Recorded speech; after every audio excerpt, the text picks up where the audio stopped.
faith, fiction, and folklore, or as we like to call it, the Try F podcast, where we try not to F the podcast up. And on this part 3, we are going to talk about The Matrix. I haven't decided if we're going to talk about the Matrix movie or like just the first one or the entire franchise. So what do you guys think? We'll just go with what we got. Well, It has been so long since I've watched any of those. I know it's been a little bit, but I wanted to, we wanted to do some reviews for fiction. We've been trying to figure out a way how to add fiction onto this because we just end up constantly talking about conspiracy theories and then complaining about preachers. And I'm like, we've got a whole other subject to cover. So, I've been trying to figure out how to incorporate that. So I guess I will say this. So this is kind of a takeoff of my articles from Mind Matters News. When I first started writing for Mind Matters News, I was basically writing in reaction to the Matrix Resurrections film coming out. Now, how do you remember? Did any of you see Matrix Resurrections? I haven't seen it yet. Me and you watched. You didn't see it, Greg? No, me and you watched. You were with me. Okay, great. Yeah, that's right. Because I was actually in Missouri at that point. Yeah, Wow.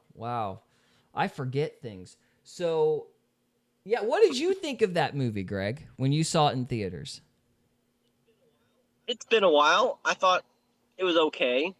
I didn't hate it. I didn't love it. It was all right. Yeah. It seemed like it had some. It was a little annoying because they clearly wanted to upstage Neo for the strong, independent woman thing. Real quick. A little bit of feminism in there. Gotcha. Yeah, Trevor. Spoiler alert for anyone who hasn't seen it. Yeah, spoilers. Even though this franchise is like years old. Yeah, so I remember that. I wasn't sure. They might have been going with a feminist narrative. I think it kind of worked in that one because I thought that was like the only way to fix it. Because they'd killed off Neo. And so I was like, well, how the heck are they going to bring back the one and then up the stakes? It's like, it doesn't make any sense. And so, yeah, how do you up the stakes? Yeah, it's like once your protagonist rises from... After the chosen one saves the world, how do you up the stakes after that? Yeah. It's like, how are you going to do that? And so I thought, well, adding this didactic one thing and kind of explaining it that way, I'm like, okay. It's kind of like that book by Stephen King, Misery, where he has to come up with this very convoluted way to resurrect his dead character. Otherwise, the girl's going to break his feet, I'm like, that's fair. It doesn't make a lick of sense, but it's fair. I kind of thought it's almost like the directors were tied to a bed, and Annie Wilkes was going, "You're going to bring Neo back, or I'm going to make you drink the mop water again." So, well, that's what they do in the show Supernatural. They keep bringing the main characters back. I know, but let's be honest, Supernatural sucked after season 5. It just sucked. Well, I don't know. I thought season 4 was peak. But dude, oh gosh, no, there are objective criterion that says Supernatural after season 5 sucks. I will debate you. I will. It's terrible. Regurgitate your debate. That means you're going to repeat whatever I say, Trevor. You need to get your analogy fixed. Anyway, back to the Matrix. So yeah, I mean, I wasn't horribly annoyed by it, even though it was kind of girl powery. Because I do have to admit, the whole time I was watching the original trilogy, I just looked at Trinity and I'm like, why are you here? What do you do? That's this woman, man. It's like, she was just the girl. And I'm like... She's his motivation for everything. Yeah, exactly. She just serves as his why constantly. So, but she never does anything. So I was like, you know what? Give her a job. That's fair. But so, I mean, I thought that kind of limped out of it. Let's go ahead and read what I wrote, even though I have no memory of what I wrote. this could go horribly right or horribly wrong. I don't know what's going to happen. But I picked my recap of the first trilogy. And then we'll do the recap of Resurrections if this doesn't take too long. So, let's see. Come on now. What are you doing to me? Excuse me, I'm having technical difficulties. So Resurrection is number 4. Right? Have either one of you seen the cartoon version? I don't think it has anything to do with the main story. Yeah, I think I did once, but it's been so long I don't remember anything about it. Yeah, it was rather. No, confusing. I'm actually going to change this and go to the recap of Resurrections since we started talking about Resurrections. I think that makes more sense. I'm trying to make this actually usable for a video instead of just incoherent rambling. So, let's see. Yeah, we've had a few of those. Yeah, we've had a few of those. Where I just give dad jokes and you and Cody ramble. Yeah. I'm a rambling man. Okay, well, this might actually be interesting. So I had a thought while watching this in theaters, and I do remember this thought. So the title of this one is The Matrix Resurrections, Technology as a Soft Magic System. So I guess we're going to alter the title of this video. We're just talking about The Matrix Resurrections. So let's narrow it down. So I wrote, stakes and believability are connected, especially when it comes to science fiction. Last time we discussed the most controversial element of The Matrix Resurrections, as well as the meta-narrative Lana Wachowski set out to establish at the beginning of the film. Now, The Matrix Resurrection is much better than The Matrix Reloaded and The Matrix Revolutions. That's like saying water is wet, because it at least brings the original trilogy full circle. Water is not wet. That being said, there are loads of problems, and many of them are issues I've already discussed in reviews of the earlier films. First, we have the pacing issue. Wachowski says too much, too fast. This time, we're not getting conflicting narratives that are confusing the plot, but rather random tangents that have nothing to do with the story. Don't get me wrong. I love the shots taken at the studio for forcing Lana into this situation. Yeah, so the studio had forced her, or him, because it's tranny, but forced him to make the movie. And he didn't want to, so he basically took shots at them, which I appreciated, actually.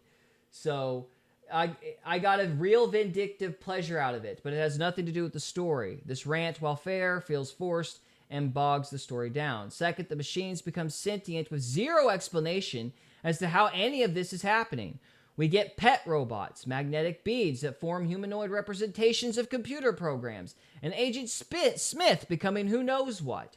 It's doubtful even Lana knows what Smith is anymore. Smith is no longer a virus, but he is somehow connected to Neo. So when the machines bring Neo back to life, Smith is along for the ride.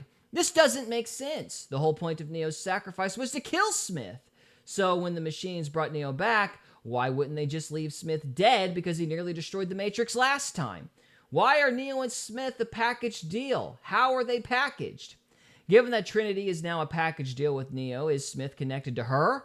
And what was the point of bringing Smith back in the first place? The story arc should be done. We have a new villain now, and they couldn't get Hugo Weaving to return for the project, so we can't even attribute this narrative decision to fan service. What is the point of having Agent Smith when he's not betrayed by Hugo Weaving? And I would play the video, but we'll get hit with a copyright. Oh, and yeah, the machines brought Neo and Trinity back from the dead. They had a resurrection program on standby. Now, I honestly prefer this over Neo and Trinity being programs hidden within the Matrix. Having your characters really alive is helpful for the stakes of your film. But logistically, we learned that with Alien Resurrections. It doesn't count if they're a clone. Anyway. Having your characters really alive is... How dare you? No, She's she a is nice not. lady. Having her characters really alive is helpful for the stakes of your film, but logistically, it's just dumb. How can machines who are just now figuring out what life even is be capable of resurrecting human bodies? And now, since there is an established resurrection program with zero explanation as to how it works, the writers can bring any character back at will. They've simultaneously resurrected and killed their stakes in one decision. When you don't explain anything, you can't set limitations, and therefore you destroy any tension a viewer might feel for a character. If sci-fi technology operates the same way as a hard magic system in fantasy, Okay, no. In sci-fi, technology operates the same way as a hard magic system in fantasy. There are two types of magic systems, one hard, the other soft, and both serve particular functions within the fantasy genre. A soft magic system is usually given to a character who is meant to serve as an authority figure or is somehow elevated above the protagonist in the story. The reader or viewer is not meant to understand the rules of this person's ability, because the person is above it all. Think Gandalf in The Lord of the Rings. A hard magic system is meant primarily for a protagonist. The strictness of the rules for the magic system can vary quite a bit, but the reader or viewer must have some understanding as to how the system works, because these rules are, in part, how the writer sets the stakes for the story. Think Harry Dresden of the Dresden Files. In The Matrix, the technology is being used as a soft system when it should be used as a hard system. This is the core of the problem. With the series as a whole, from the other character's perspective, Neo is above it all, so it makes sense to keep his abilities mysterious. But the problem is he's our protagonist, so we need to have some understanding as to what he can do. There's a perfect example of this conflict within the newest film. Near the end, Neo attempts to fly and can't. From a narrative standpoint, this is done so Trinity can fly at the final moment to save the day. Now, one can infer that Neo is simply rusty, but the film doesn't say this. And we see Neo blocking bullets and throwing people across the room at other points in the film. So why is he able to do some things and not others, especially considering his life is in danger in each scenario? This lack of explanation makes Trinity's glorious moments seem like a cheap contrivance, and all it would have taken to prevent this sentiment was a few lines of dialogue establishing Neo's problem. Perhaps the machines programmed him to have a fear of heights. So, all right, we don't need to read the whole thing, but that gives you a gist of what the basic issue was. They brought him back to life. They didn't really explain how anything worked very well, but I was still happy to have the characters back, so that was kind of my attitude. Thoughts, or did I read too fast and just ramble? Did they explain how No, they brought him that's back? the problem. They just had a resurrection. They Well, had a he's just resurrection back. program on standby. They said resurrection. Yeah. It's in the title. That's your That's it. explanation, Trevor. I need more explanation than that. You know that. Most viewers would. How did Keanu Reeves do? From an acting standpoint, he was Keanu Reeves. He did a great job. Great, sweet. He's a I cool don't know guy, Trinity's so I'm name. not going What's to her name? complain about Keanu Reeves. I don't know any of the others though. Yeah. So, Oh. I mean, it was a weird movie because it's like I really enjoyed having them back, you know. Yeah. But Was he original Neo character, or was he more of a John Wick he was still type? Neo. Yeah, Still Neo. he was still Neo. They didn't have No, Morpheus I want to though, watch it more. which was absurd. It's like, how Really? do you have the Matrix about Morpheus? All Maybe you had they- to say was Right, resurrection. right. Yeah. I guess they could have resurrected everybody, huh? Just redid the whole thing. They could Yeah. have. That's the problem with not establishing any stakes or Right. rules. This last movie is definitely the last movie because there's nowhere to go from here. So The only way to go is down. yeah, well, I mean, if you kill somebody, you can just bring him back. So how do you have an additional film? And you certainly can't have like your protagonist die again because it's like, well, what was the point of that? Well, just give the rights to Disney. They'll figure it out. They've done such a wonderful job. Oh. Masters Right. of their craft, Disney. Insert green teat milk and an Oh, angry no. Jedi hermit. That was gross. That will forever haunt my memory. Anyway, so Because I seen that in theaters, so it was up close. did all of that make sense, Mr. Greg? I wrote this like 3 years ago, so I barely remember what I wrote. No, yeah, it makes perfect sense. If they wanted to make a movie, but they were just like, ooh, money, and they spent zero time establishing rules or stakes or important things in telling a story. Yeah. It's just a spectacle, and What do you say? Member Nobody berries. cares about the details anymore. Yeah, nobody apparently. Well, the studio certainly didn't. You would think that when your director inserts dialogue complaining about you, you might be on the wrong track. But apparently. It was like, whatever, money. We This want is the a money. lot of money. I don't you care. can complain about me. That's just fine. Why? Goodness. So, let me see if I can find anything else I said on it. Do you guys have any other thoughts while I look for the off chance I actually said something else relatively intelligent? So if you were to try to convince me to watch it, what would you say? Why would I want to convince you to watch it? Well, now I don't want to watch it. I mean, I guess if you're just bored and you have nothing else to do on a Saturday night, it's not the worst thing you could watch. Okay. Well, It's Keanu Reeves. yeah. Yeah. Go on, There you go. That's the best marketing shtick. That's what they should have put on the movie poster. It's Keanu Reeves. Come on. It's Keanu Reeves, watch it. All right. So, yeah, that's not right. Okay, maybe I have something relatively nice in the last one. If I were to try to convince you to watch it, I will say this: if the last one like depressed you, because it depressed me. You talking about Revolution? Yeah, Matrix Revolutions, because it was like, I don't know. I guess I thought Neo was very lackluster in that film. It was a little, I don't know, just like having Smith randomly come up and, and then I think what annoyed me was, yeah, you have the one figure who sacrifices himself, and that's great, but he sacrifices himself to save both the machines and the humans. It's kind of like, why would it's kind of like your hero sacrificing himself so the bad guys and the good guys can get along. It's like, no, part of being the one is they're supposed to like bring justice. They're supposed to punish the bad guys and reward the good guys and restore the good guys. That's kind of the point of the one trope. By having Smith just become this random chaotic element that forces the humans and the robots together, I kind of just felt like that undermined the whole point of the first movie. I have wondered if Resurrection is like trying to tell us the future. What's going to happen in reality. Well, there are some people that think we're in a Matrix now. Exactly. Yeah. And I'm like, well, they're really crappy programmers. Screwed. All right, let me end with this one. All right. Call me a sentimental child, but I liked watching Neo and Trinity fly off into the sunset. I liked watching them fly in the same way those random birds keep flying in a circle. Did it make sense? No. Was the theme or point behind the parallel? What was the theme or point behind the parallel? I have no clue. But I can forgive a lot of stupid for the sake of a happy ending. And I think that's what Wachowski was trying to give us.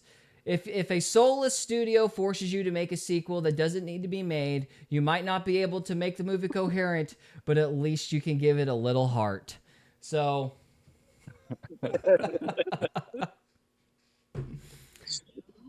Yeah, that sums it up pretty well. It sounds like they just wanted to make a movie where they lived happily. And you know what? I don't mind that. They just wanted to make money. Yeah, let's be honest. It is money. It's money. They just wanted But to we make got a money. happy ending out of it. So there you go. Yeah. A very incoherent, goofy, happy ending. But a happy ending nonetheless. So there you go, boys and girls. I think we've said everything that needs to be said on this subject. What do you all think? Or said everything that we need to be thinking. Sure. Do you have any final thoughts, either one of you? No. Please let it die. Oh, yeah, please don't let it be another one. Oh, my gosh. Poor Keanu. Let it The die. one is in a wheelchair. What are we going to do now? It's like just flying around in a wheelchair, stopping Agent Smith. It's just ridiculous. Is he actually in a wheelchair? I'm just saying he's going to be okay. 93. It's that line with Hugh Jackman and Deadpool from that movie. It's like, you're going to be doing this till you're 90. So, yeah, it's pretty much. Yeah, it needs to die. They had their happy ending. Let it be over. Let it be done. No more Matrix movies. None. Finito. Please. We should do one on the Tremors. That is a good film. I don't know. The first one is good. There's The first was good. how many cheap There sequels were a were there? bunch, but they're all glorious. They're bad in that glorious B movie way. Oh, It's like That wouldn't be the worst movie. Yeah, all better than anything we're getting right now. So, like yeah. that's like you would think like B movies were mocked when we were younger. Now There's they're like 8 art. Trimmers 8 movies. Trimmers movies. Yeah, the one that I laughed my butt at on that one was the ones where the worms learn to fart fly. Fart fly. What? Yes. Oh yeah, that's right. They got flyers. And, I remember yeah. the third one. They kind of turned into like raptor things. Yeah, after that one, I think it's after that one they learned that the big ones on the ground, they learned that if they built up enough gas in their system, they could release it all at once and take off. That is ridiculous. It's hilarious. I laughed the whole time. I need to watch All of those. it better than The Force Awakens. So, Yeah. all To each right. their own. I actually like The Force Oh Awakens. gosh. If I'm still writing for Mind Matters News, come We're gonna go on that come. one. Let's see when because May's the 10-year anniversary. We're gonna re-explore that nightmare of a trilogy. Because I didn't have it, I didn't get to have my say on that then, back when it was all happening. We'll do it now.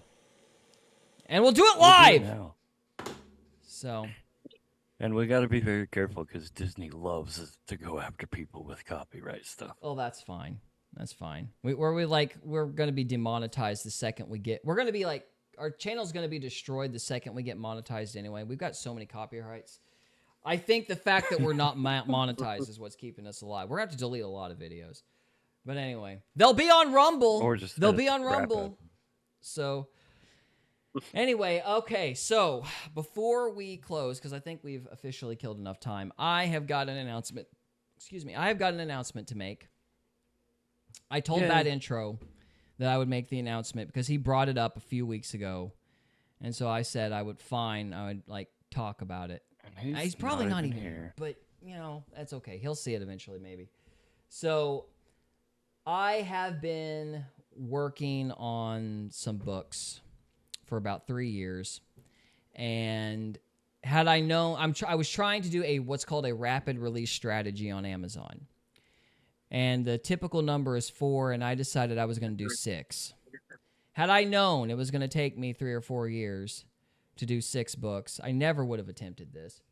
But I went ahead and committed, and now we're getting to the point where it's time to start releasing stuff. The first one that's going to come out, Thank you. excuse me here, the first one that's supposed to come out is, let me pull the book cover up. This is just a working book cover. I don't know if we're going to use this one. Hang on, let me make sure I've actually got this thing on the stream. Bear with me, folks. I should have been better prepared. Better prepared. Better prepared. All right. Hang on, adjusting squares. Being prepared is for nerds. No, it isn't. What are you talking about? Why do you say stuff like that? Just to get It under your works. skin. All right. I missed. All right, here we go. I Here got a we go. mosquito flying around. I've got it. This took forever, and I apologize for it taking forever. Let me close. Forever and a half. What else? There's another one. What is this? Why is that not? This is taking too long. All right, that's okay. We're just gonna leave it as it is. Ignore. There we go. Can you There just we go. show your share screen? Yeah, I'm just having technical issues, Trevor. Don't mind me. It's OBS. Oh, It's doing that stupid thing where it's like moving every square except the one I want it to. It's like, I don't like it yeah. when So it this does is a little that. small, but this is the book cover. So the first one's called The Familiar, Annals of Psalm, Book 1 of the Covenant Crisis. I like this movie a lot. Basically, the plot is pretty straightforward. Dude gives a vampire his blood. Now she wants his wife. hilarity ensues. So I am Oh wow. very happy to have finally got to this phase. The release date is February 3rd. So that's what we're shooting for. Because wouldn't you know it, Harry Dresden is coming out with 12 months. Like, he did it like... I was going to release it in January, and then I learned that he was releasing his stuff in January. So I'm like, well, crap, I can't... I'll get buried if I try to compete with Butcher. So we're doing it a couple weeks after Butcher gets done with 12 months. So that's when the first one comes out. And I hope you guys will buy it. I hope you will like it. I liked writing it. And I hope you enjoy. So that's my announcement. Any final thoughts before we close out the live stream? Sweet. Well done. Thank you, sir. Awesome, man. Thank you. Hope you all like it, because you're going to be getting free copies. Because I need to... You don't write something for 3 years and have nobody read it. But anyway. So, okay. All right. Well, anything else? I think that'll do it. Any final thoughts on the Matrix Revolutions? Resurrection. I'm gonna go watch it. Okay. Well, it's Keanu Reeves. So that's all you need. I'm just gonna watch his parts. That's actually a really good idea. So...